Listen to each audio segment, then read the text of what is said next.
अस्सलाम वालेकुम व्यूअर्स, मैं हूं समीना पाशा। उम्मीद है आप लोग खैरियत से होंगे। व्यूअर्स, कुछ आम खबरें और अपडेट्स लेकर इस व्लॉग में आपके सामने हाजिर हैं जनाब। इंपॉर्टेंट खबरें हैं जी। आज दो तीन चीज़ों को डिस्कस करेंगे। एक तो आपको बताएं कि सुहेल आफरीदी साहब का जो कराची का दौरा है उसकी तैयारियां शुरू हो चुकी हैं। उनकी क्या मसरूफियात हैं। इसके साथ साथ एक डिजिटल दहशत गर्दी के मुकदमे का फैसला सुनाया गया है। इस फैसले के तहत उम्र कैद की सज़ा सुना दी गई है। किस किस को सज़ा सुनाई गई है आपको बताएंगे। इसके साथ साथ आपको बताएंगे कि परफॉर्मेंस की बड़ी बात की जाती है और ख़ासतौर पर पंजाब के लोग तो बहुत ज़्यादा पंजाब हुकूमत जो है वो ये हमें हर वक्त बताती नज़र आती है कि जैसे पंजाब में तो दूध और शहद की नहरें बह रही हैं, लेकिन खुद हुकूमत का अपना जो मातहत इदारा है उसके तहत जो सर्वे रिपोर्ट है वो क्या बता रही है, क्या परफॉर्मेंस में कहाँ पे मुख्तलिफ सूबों ने परफॉर्म किया है। इन तमाम चीज़ों के ऊपर आज एक डिस्कशन आपके साथ शेयर करते हैं जो रिपोर्ट की है, और इसके साथ साथ कुछ मजीद खबरें जो हैं इस व्लॉग का हिस्सा बनाएंगे। आपसे रिक्वेस्ट है कि चैनल को सब्सक्राइब कर लें अगर अभी तक सब्सक्राइब नहीं किया। तो सबसे पहले बात कर लेते हैं वज़ीर आला सुहेल आफरीदी के दौरे कराची की, जिसके लिए तैयारियां शुरू हो चुकी हैं। और इस दौरे से पहले वैसे वो खैबर पख्तूनख्वा के भी मुख्तलिफ इलाकों में स्ट्रीट मूवमेंट के जो उनका कैंपेन है उसके तहत जाएंगे, उसके दौरे करेंगे। इसके अलावा वो कराची का दौरा करने जा रहे हैं, जिसके लिए ऑलरेडी सलमान अकरम राजा साहब कराची पहुंच चुके हैं। वहां पर उनकी हलीम आदिल शेख से आम मुलाकात हुई है और उन्होंने मिलकर जो मामलात हैं तय किए हैं कि किस तरह से कैसे इस दौरे को ऑर्गेनाइज किया जाएगा। तो उन तमाम चीज़ों के ऊपर मबनी जो है वो एक पूरी कैंपेन जो है वो डिज़ाइन की जा रही है। ये एक काफ़ी उनकी तैयारी नज़र आ रही है। तो एक तरफ बैरिस्टर गौहर साहब का वो स्टेटमेंट है कि जनाब वो उनका ज़ाती दौरा था, लेकिन दूसरी तरफ पूरी पार्टी जो है, चाहे पंजाब में आलिया हमज़ा साहिबा थी, वो बिल्कुल ऑन बोर्ड थी। उन्होंने पूरे दौरे के लिए चीज़ें प्लान की। सलमान अकरम राजा साहब हर वक्त साथ साथ थे। तो दूसरी तरफ कराची के लिए भी इसी किस्म की सूरत हाल है। लेकिन वज़ीर आला खैबर पख्तूनख्वा ने आज एक बड़ा डिफरेंट सा काम किया और उन्होंने ऑनलाइन शहरियों की जो कंप्लेंट्स हैं उनको जो है वो आंसर किया है। और इस सिलसिले में बड़ी एक बनाई गई थी बैठक पूरी, जिसमें कैबिनेट मेंबर्स और इंतज़ामिया के लोग थे और सुहेल आफरीदी साहब जो मुख्तलिफ शहरी हैं उनकी कॉल्स ले रहे थे, उनकी शिकायत सुन रहे थे और उसके साथ साथ मौके पर हिदायत भी जारी कर रहे थे। तो एक टाइप ऑफ खुली कचहरी थी, लेकिन ज़रा डिजिटल खुली कचहरी थी। और उन्होंने इसमें कोशिश की है कि लोगों को ज़रा ऑन बोर्ड लेकर इंटरेक्ट करके उनसे डायरेक्टली एक पूरी परफॉर्मेंस का फीडबैक जो है वो ज़रूर लिया जाए। तो यानी काफ़ी अब वो ऐसे हमें नज़र आ रहा है कि ऐसे इकदाम कर रहे हैं जिनको बताया जा सके, गिनवाया जा सके, दिखाया जा सके, और उसके लिए एक पूरी जो सोशल मीडिया की कैंपेन है उसको भी सामने रखा जाता है। पहले मैं ये देख रही थी कि अगर कोई काम हो भी रहे थे तो वो उस तरह से सोशल मीडिया पर हाईलाइट नहीं होते थे, लेकिन अब लगता है कि पंजाब हुकूमत के एक टफ कंपटीशन के बाद केपी हुकूमत जो है वो मैदान में आ चुकी है और वो भी अपने मुख्तलिफ जो इकदामात हैं उनको डिजिटल मीडिया के ऊपर हाईलाइट भी करती नज़र आ रही है। तो ये जो चीज़ें हैं ये इस वक्त हमें नज़र आ रही हैं। अच्छा जी, उसके अलावा आज एक जो केपी गवर्नमेंट से जुड़ी आम खबर है वो ये कि शफीउल्लाह जान साहब को भी नोटिस आ गया है इलेक्शन कमीशन ऑफ पाकिस्तान का। शफी जान साहब ने हरीपुर के इलेक्शन के बाद एक प्रेस कॉन्फ्रेंस की थी, जिसमें उन्होंने बकौल इलेक्शन कमीशन के मुख्तलिफ इल्ज़ामात लगाए थे धांधली के, और इस हवाले से उन्होंने जो इलेक्शन कमीशन को भी कटहरे में खड़ा किया था।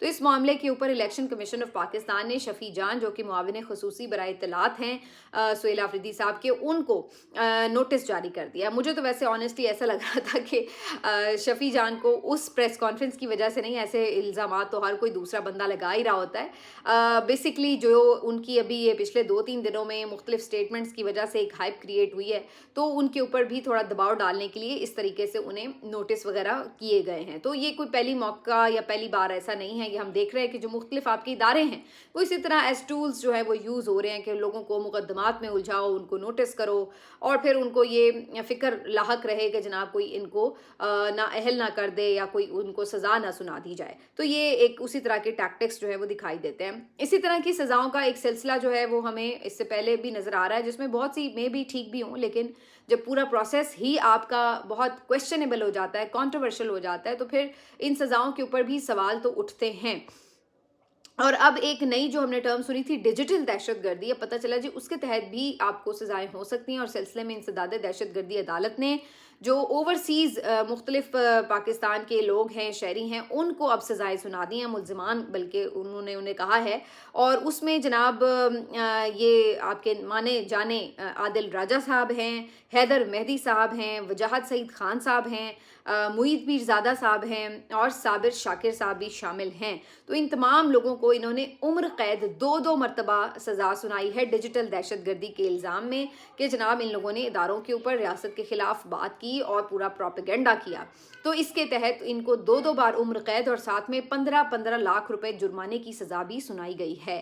तो अब ये वो लोग हैं जो कभी इस्टेब्लिशमेंट की आंख का तारा समझे जाते थे, जिनके बारे में ये समझा जाता था कि ये इस्टेब्लिशमेंट का जो नैरेटिव है उसको प्रोपेगेट करते हैं, लेकिन अब इनको एक बिल्कुल 180 डिग्री मुख्तलिफ इल्ज़ाम के ऊपर जो है वो सज़ाएँ सुना दी गई हैं। तो बहरहाल इसमें हमारे कुछ जर्नलिस्ट भाई भी शामिल हैं, साबिर शाकिर है, मुईद पीरज़ादा, जो कि पाकिस्तान की मेन स्ट्रीम मीडिया पे काम करते रहे हैं, आप सब उनको जानते हैं।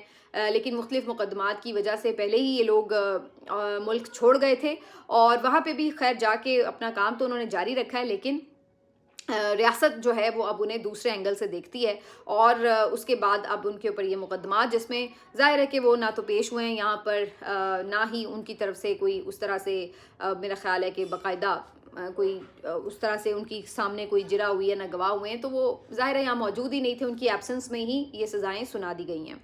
तो ये एक आज की अहम ख़बर है। लेकिन वो लोग बाहर हैं तो कंपैरेटिवली महफूज हैं, तो क्या उन्हें इन सज़ाओं से कोई फ़र्क पड़ेगा? बस वो लोग भी इंतज़ार में हैं कि कब मुल्क के हालात बदलेंगे, कब हवाओं का रुख बदलेगा और फिर शायद उनके लिए कोई रास्ता खुलेगा। लेकिन फ़िलहाल तो ये चीज़ें तवील होती और मुश्किल होती नज़र आ रही हैं।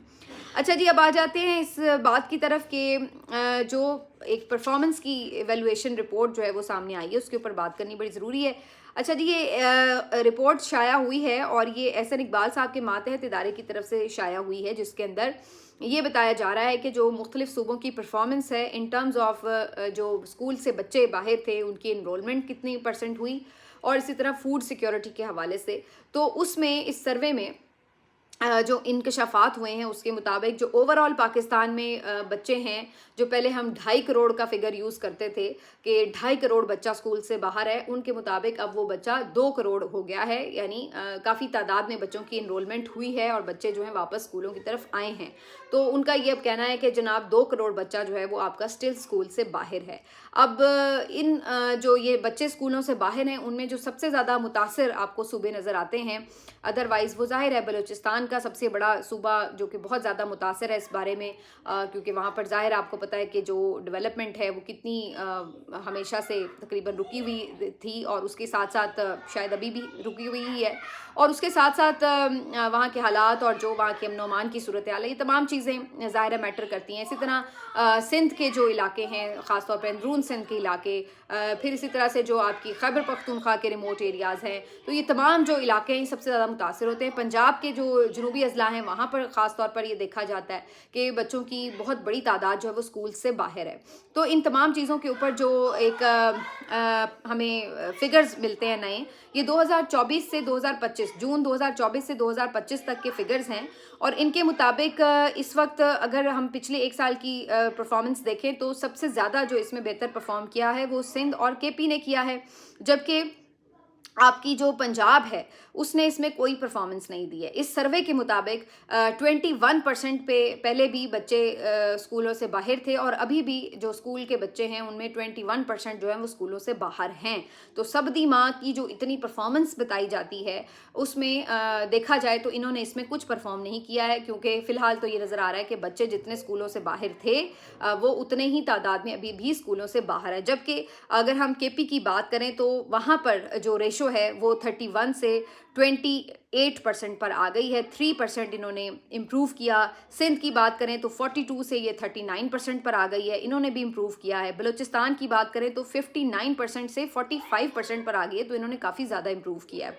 तो सिंध, केपी और बलूचिस्तान में तो काफ़ी ज़्यादा इम्प्रूवमेंट हुई और बच्चे तेज़ी से स्कूलों में दाखिल किए गए हैं, लेकिन पंजाब में जो शरह है वो 21% ही खड़ी हुई है। फूड इनसिक्योरिटी की अगर बात करें तो वहाँ पर भी जो सबसे ज़्यादा वर्स्ट परफॉर्मेंस है वो पंजाब गवर्नमेंट की नज़र आ रही है। केपी में जो फूड इनसिक्योरिटी है वो इंक्रीज़ हुई है, सिंध में भी हुई है, बलूचिस्तान में भी हुई है, पंजाब में भी हुई है, सब में हुई है। लेकिन जो रेशो अगर आप देखें तो सबसे ज़्यादा बड़ी मिकदार में जो फूड इनसिक्योरिटी इस वक्त फेस कर रहा है सूबा, वो पंजाब है। अगर केपी की बात करें तो इनका जो सबसे कम रेशो है वो है 16.7 टू 21.5%, तो तकरीबन 5% जो है इनकी इनसिक्योरिटी बड़ी है। जबकि सिंध की अगर बात करें तो यहाँ पे एक बड़ा जंप है, जहाँ पर 10 से ये 29% पर चले गए हैं। बलूचिस्तान में भी बहुत बड़ा नंबर है, ये तकरीबन 13% पर चले गए हैं। जबकि अगर हम पंजाब की बात करें तो ये 14.1% से 24% पे जो है वो चले गए हैं। तो फूड इनसिक्योरिटी इन सूबों में ज़्यादा हुई है, केपी में सबसे कम हुई है, और केपी में जो इनरोलमेंट है वो सबसे ज़्यादा हुई है, बलूचिस्तान में इनरोलमेंट जो है वो सबसे ज़्यादा हुई है। तो ये आपको परफॉर्मेंस जो है ये बताती है बेसिकली कि आपकी जो मुख्तलिफ सूबे हैं उनकी जो एक हमें शोर मीडिया पर सुनाया जाता है कि जी ये हो गया, वो हो गया, इतना परफॉर्म कर दिया, इतने मंसूबे और ये वो, लेकिन जो बेसिक अगर हम दो चीज़ों की बात करें, खुराक और उसके साथ साथ एजुकेशन, तो उसमें परफॉर्मेंस जो डेटा आपको बता रहा है, और वो कोई मेरा डेटा नहीं है, वो किसी और ऐसे शख्स का डेटा नहीं है जिसके ऊपर आप कोई इल्ज़ाम लगा दें कि जिसने अपनी मर्ज़ी से बना लिया है, या आपके अपने मातहत इदारे का डेटा है, और वो ये बता रहा है कि आपकी परफॉर्मेंस यहाँ पे खड़ी है। तो जनाब शोर ज़रा कम मचाना चाहिए, काम जो है वो ज़रा ज़्यादा करना चाहिए, शोशा के ऊपर तवज्जो ज़्यादा है, तकरीबात के ऊपर तवज्जो ज़्यादा है, इश्तहारात के ऊपर तवज्जो ज़्यादा है। लेकिन ये सब करने का मकसद ये है कि बस इमेज ऐसा बना दिया जाए कि जैसे बहुत ज़्यादा काम हो रहा है, लेकिन असल में अगर आप ग्राउंड पर देखें तो वो फिर हमें इस तरह की चीज़ें नज़र आती हैं। आखिर में जी मैं आपसे एक और चीज़ शेयर कर दूं कि एक इंटरनेशनल खबर के हवाले से कि ईरान जो है वहाँ पर ऐसा लगता है कि रजीम चेंज की तैयारी की जा रही है, और इस सिलसिले में पहले ही कुछ ऐसे आपको इंडिकेटर्स नज़र आ रहे थे कि जहाँ पर ये महसूस हो रहा था कि ईरान में कुछ मुजाहरे वगैरह शुरू हो चुके हैं। ईरान में ऐसा दिखाई दे रहा था मुख्तलिफ आलमी रहनुमाओं के बयानात से कि वो मौजूदा जो यहाँ के सरबराह हैं और जो पॉलिटिकल गवर्नमेंट है उससे वो कोई खुश नहीं है, और उनका ये कहना था अब तो डोनाल्ड ट्रंप साहब का बाकायदा ट्वीट आ गया है जिसमें उन्होंने ये तो नहीं कहा कि हम रजीम चेंज करने जा रहे हैं, लेकिन उन्होंने ये ज़रूर इंतबाह किया है कि जी जो प्रोटेस्टर्स पुरअमन मुजाहिरीन हैं वो मुजाहरे कर रहे हैं, अगर उनके ऊपर गोलियां चलाई गईं या अगर उनको जो है वो नुकसान पहुंचाया गया तो फिर तैयार रहें, आपको वार्निंग दी जा रही है, फिर हम इसके अंदर बिल्कुल कूद पड़ेंगे और कुछ भी आपके साथ हो सकता है। तो ईरान को सीधा सीधा थ्रेट कर रहे हैं डोनाल्ड ट्रंप साहब कि जनाब आप जो है तैयारी फड़ लो, पैकिंग कर लो, और सब इसको जो तज्ज़ियाकार हैं वो इसी अंदाज से देख रहे हैं कि बेसिकली ईरान में जो है वो रजीम चेंज ऑपरेशन की तैयारी है। अच्छा, दूसरी तरफ ईरान की तरफ से भी जवाब आया और उन्होंने कहा है कि अगर अमेरिका ने सीधी मुदाखलत की तो इस सिलसिले में जो नताइज हैं वो पूरे आपके रीजन को भुगतना पड़ेंगे।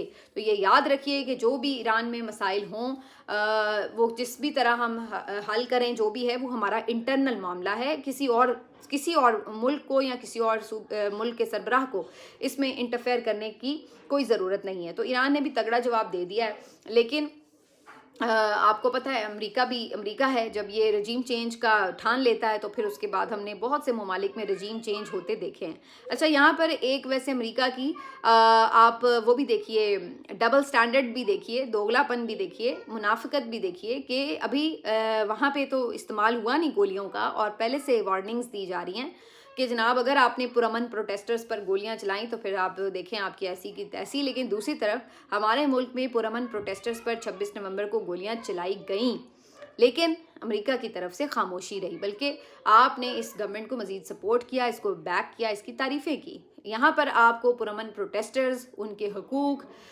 वो याद नहीं हैं, वो भूल जाते हैं। और क्यों? यहाँ पे आपका मफाद है, क्योंकि यहाँ पे जो गवर्नमेंट है वो आपको सूट कर रही है। तो आपको यहाँ पे इंसानी हुकूक की जितनी मर्जी खिलाफ वर्जियाँ हों, यहाँ पे इलेक्शन रिग हों, यहाँ पर जो मर्जी जो आलमी स्टैंडर्ड्स हैं उनकी खिलाफ वर्जियाँ की जा रही हों तो यहाँ पे अमेरिका बहादुर को कोई प्रॉब्लम नहीं है। लेकिन दूसरे जो ममालिक हैं वहाँ पर अगर कोई मुल्क जो है वहाँ पर उनको लगता है कि उसके जो गवर्नमेंट ऑफिशियल्स हैं वो उस तरह उनके साथ ताबे फरमान नहीं हैं तो फिर वहाँ पर उन्हें तकलीफ होती है कि जी यहाँ पे इन्हें वेपन ऑफ मैस डिस्ट्रक्शन भी नज़र आ जाते हैं, वहाँ पर इन्हें इंसानी हुकूक की खिलाफ वर्जियाँ भी नज़र आती हैं, वहाँ पे इनको हर तरह की जमहूरियत भी याद आ जाती है, सब कुछ याद आ जाता है, आज़ादी इज़हार राय भी याद आ जाती है। लेकिन यहाँ हमारे मुल्क में उन्हें ये सब दिखाई नहीं दे रहा और उसकी वजह बड़ी साफ़ है क्योंकि आपकी जो गवर्नमेंट है वो इस वक्त बिल्कुल उनके साथ कंफर्टेबल है, हैंड इन हैंड है और उन्हें पता है कि ये हमें सूट कर रहे हैं तो हमें कोई प्रॉब्लम नहीं है, तो लिहाजा उनकी तरफ से इन चीज़ों के ऊपर कोई क्वेश्चन भी रेज नहीं किया जाता। तो बहरहाल इसी तरह है जी, आलमी दुनिया के मफाद अपने होते हैं